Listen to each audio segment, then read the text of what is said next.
Told you I can't tell, girl.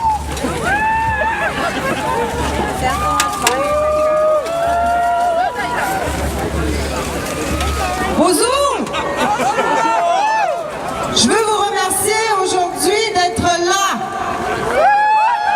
I want to give thanks to you for being here. We have been fighting for a long time. On se bat depuis très longtemps. And you know what? We are not done. We will never stop. Je veux remercier.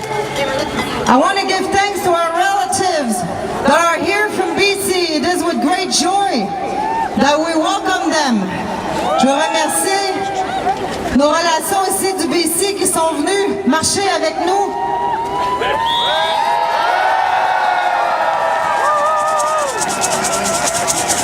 I'm not going to say much because I don't like doing this.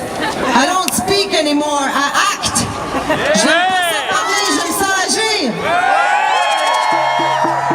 But I just want to tell you that every one of you has one thing that is sacred, and that is power.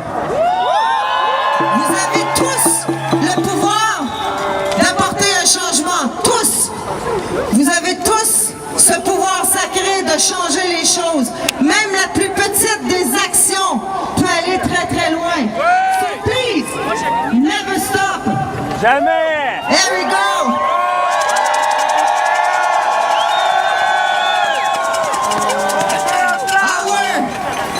We are here to protect our sacred water of life.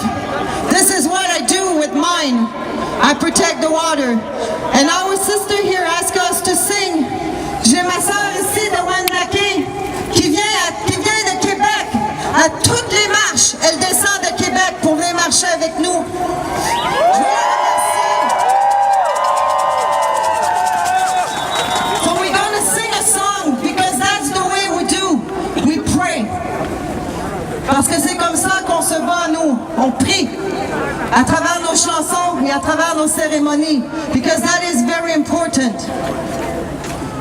So we are going to sing you a song. Oh, please listen and sing with us. And again, Chimigwich for being here. Merci d'être ici. On vous aime.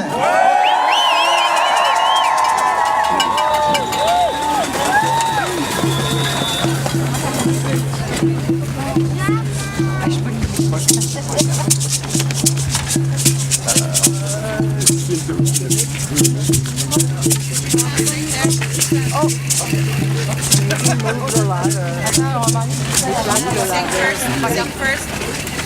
Sing first. Just let you can't hear. It's like me when I have a Koi no tu met share. I said if I keep on. Tbo gaat het nou. Die gaan het ook. Ze moest nog met nan. Ze moest toch wel met nan no tu met share spes zo ste goeie. Die dan no de god sia dosket. Nanten hene nat stren. De hene nan teinan. Ze jin storm jet. Kesno ino moktetat. Bonjour à toutes et à tous. Oui. Je veux d'abord reconnaître nos sœurs et nos frères de la nation Mohawk qui nous reçoivent aujourd'hui.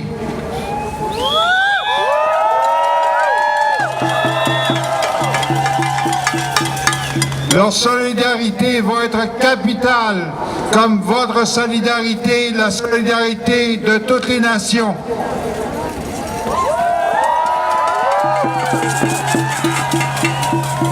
Le traité autochtone contre l'expansion des sables bitumineux est un traité pour l'humanité.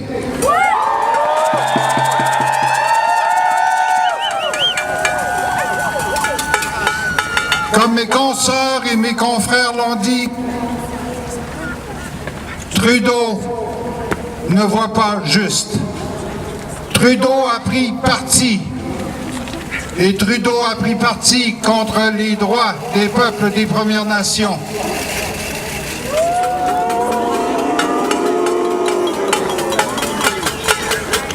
Il a pris parti contre le climat.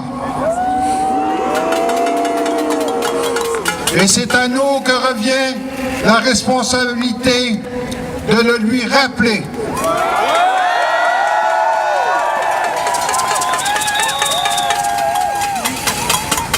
Notre population est jeune.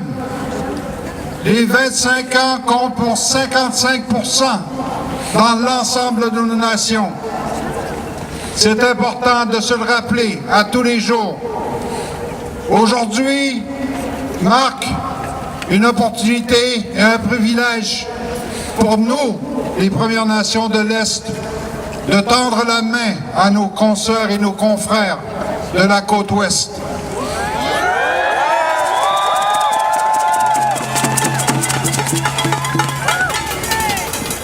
C'est une responsabilité individuelle et collective que nous avons. Un de nos chefs récemment disait, dans sa grande sagesse, qu'on ne peut plus parler de changement climatique. On doit parler de bouleversement climatique. On doit changer notre vocabulaire et surtout inciter les gouvernements à adopter et à respecter notre démarche.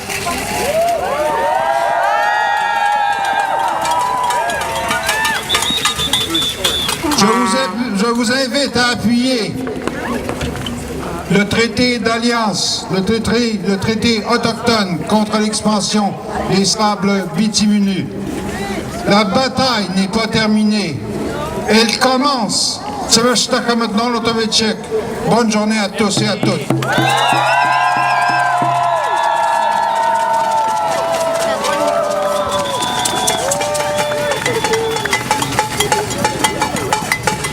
Okay, so we're going to sing the Strong Woman song. It was getting early.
Ouais, les gens sont... Salut la gang, ça va bien? Alors on va monter au sommet parce que ça a l'air qu'on nous entend pas. Alors, pour ceux et celles qui ne me connaissent pas, et vous êtes nombreux, je m'appelle Dominique Vézina, je suis en fait un citoyen engagé, un père de famille dédié, un acteur du monde de l'éducation passionné et aussi un membre de la planète s'invite au Parlement. Alors, lors de la dernière marche du 10 novembre dernier, vous avez eu le plaisir, si vous étiez là, de rencontrer mes élèves, les élèves qui sont ici pour faire entendre leur voix. Et collectivement, qu'est-ce qu'ils nous ont dit? Ils nous ont dit qu'ils espéraient qu'on se bouge collectivement, justement. Pourquoi? Parce que nos élèves, nos enfants, en fait, sont ceux et celles qui vont subir les conséquences de l'inaction d'aujourd'hui. Et je nous rappelle que l'école, comme maison d'éducation, doit faire sa part et jouer le rôle qui lui revient, c'est-à-dire de former des jeunes informés, critiques et capables de relever les défis d'aujourd'hui, tels que l'enjeu climatique.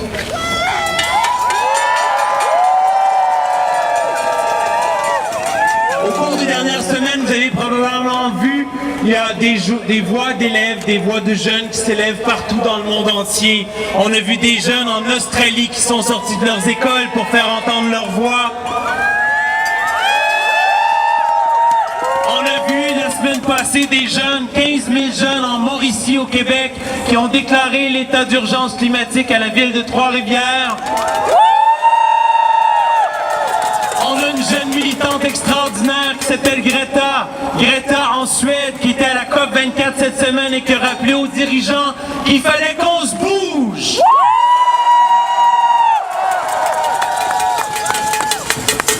Vous avez vu peut-être ou entendu parler cette semaine aussi, il y a une gang de Catherine Gauthier de Enjeu dans la Maison du développement durable qui ont fait une mise en demeure contre le gouvernement Trudeau.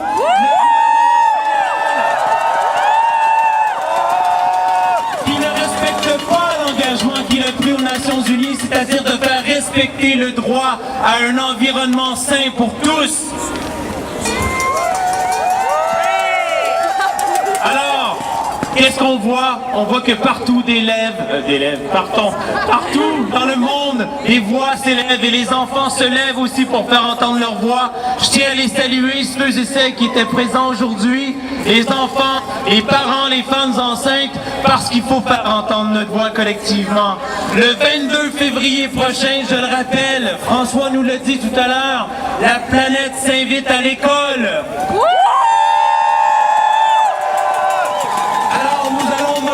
Plus de 800 personnes avec un Facebook Live qui va nous permettre de mobiliser des milliers de jeunes au Québec, mais 350 000 étudiants via les associations étudiantes seront mobilisés pour démarrer un mouvement pour faire en sorte que notre école québécoise soit éco-responsable et cohérente.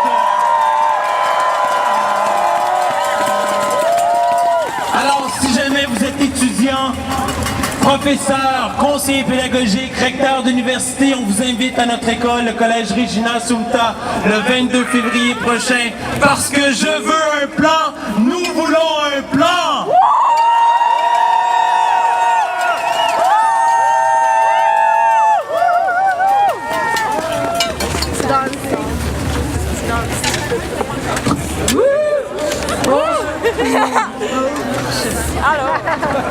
Bonjour, mon nom est Elsa Kepard, je suis cinéaste et citoyenne et je suis la coordonnatrice de Extinction Rebellion au Québec.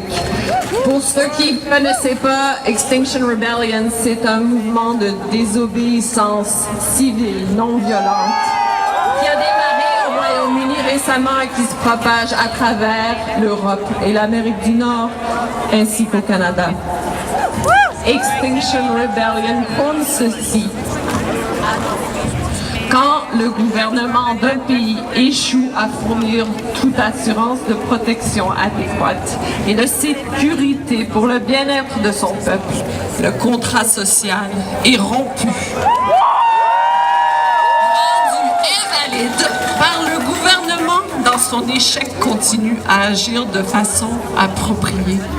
Nous déclarons être en rébellion contre notre gouvernement et toutes les institutions corrompues qui menacent notre avenir. Nous demandons à être entendus, à ce que des solutions réfléchies soient appliquées à ces crises pour changer le cap cataclysmique vers lequel nous nous dirigeons. Nous appelons donc chaque citoyenne et citoyen à se soulever avec nous. Nous avons le devoir de nous rebeller. Extinction Rebellion cherche des volontaires pour bâtir le mouvement ici au Québec. C'est ouvert à tous. Si cela vous interpelle, nous sommes prêts à recueillir vos coordonnées auprès de nos volontaires portant des drapeaux verts avec le symbole d'extinction noire. C'est ce qui... avec le drapeau ici. Pour en savoir plus sur ce mouvement, je vous invite à une présentation détaillée qui aura lieu le samedi 15 décembre. Tous les détails seront sur notre page Facebook Extinction Rebellion Québec. Et maintenant, une note plus personnelle. Ma mère est française et mes grands-parents étaient dans la résistance française. Je me suis toujours demandé si j'aurais agi comme eux, si j'aurais pris des risques qu'ils ont pris. Je ne le saurais jamais, mais je sais qu'aujourd'hui, j'ai décidé d'agir.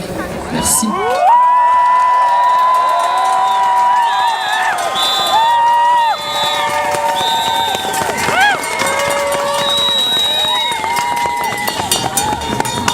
Salut tout le monde.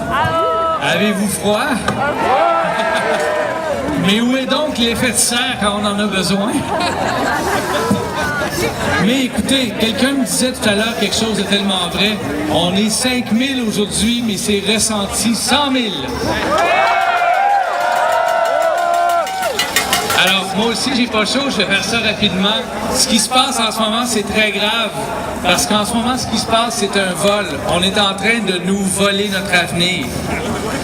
Quand on construit ou on achète des pipelines, quand on achète des wagons de train pour transporter du pétrole, quand on construit des autoroutes, quand on est en train de faire du développement économique à tout vent, de toutes les manières, on vole notre avenir. On vole cet avenir-là, puis on accumule des billets de banque dans des paradis fiscaux.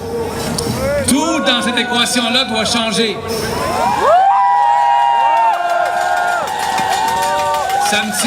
Ça me tient à cœur personnellement parce que on vole non seulement notre avenir à tous, mais on est en train aussi de voler l'avenir de mon garçon qui est ici avec moi aujourd'hui. Et je suis prêt à me battre tous les jours de ma vie pour le défendre, pour défendre tous les enfants à qui on est en train de voler leur avenir.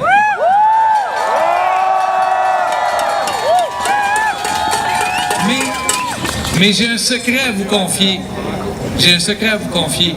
C'est pas l'État qui est souverain, c'est le peuple.